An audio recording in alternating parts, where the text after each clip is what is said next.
ਸੰਭਾਲਾਂਗੇ। ਉਧਰ ਰੱਬ ਦੇ ਕੰਮ ਨਾ ਦੇਖੋ ਜੀ ਕੋਸ਼ਿਸ਼ ਹੁੰਦੀ ਹੈ ਜੇ ਥਾਰ ਚੱਲਾ ਦੀ ਨਹੀਂ ਗੱਲ ਇਹ ਨੇ ਜੀ ਉਹ ਹੁਣ ਦੌਰ ਗਿਆ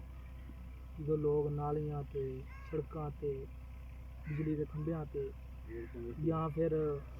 ਸਕੂਲਾਂ ਤੇ ਜਾਂ ਸਾਫ ਪਾਣੀ ਪਿੱਛੇ ਵੋਟ ਪਾਉਂਦੇ ਸੀ।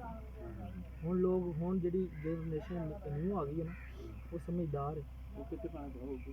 ਤੇ ਉਹ ਤਾਂ ਗੱਲ ਹੈ ਨਾ ਹਰ ਬੰਦਾ ਆਪਣੇ ਜਿਹੜਾ ਪੁਆਇੰਟ ਆਫ ਵਿਊ ਨਾਲ ਚੱਲ ਰਿਹਾ ਤੇ ਅਲਹਮਦੁਲਿਲਾ ਸਾਡੇ ਪਿੰਡ ਦੇ ਵਿੱਚ ਜੋ ਵੀ ਘਰ ਜੱਟਾਂ ਦੇ ਆਏ ਨੇ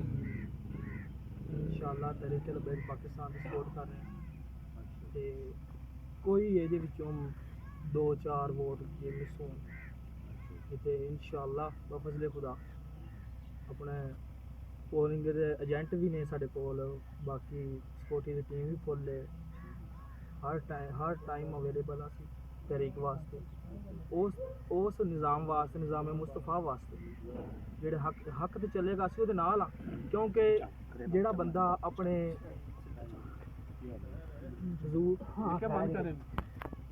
ਚੱਲਾਂ ਦੇ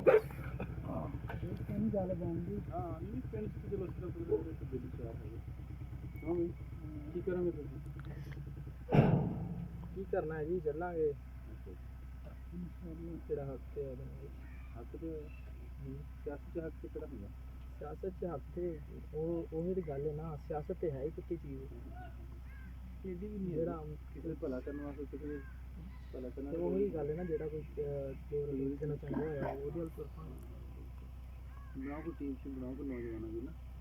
ਜਾਂ ਕੋਈ 8-10 ਮੁੰਡੇ ਜਿਹੜੇ ਨੇ ਕਿਤੇ ਉਹ ਨੌਜਵਾਨਾਂ ਦਾ ਦੌਰ ਆ ਗਿਆ ਬਿਲਕੁਲ ਨੌਜਵਾਨਾਂ ਦਾ ਦੌਰ ਹੈ ਹਾਂ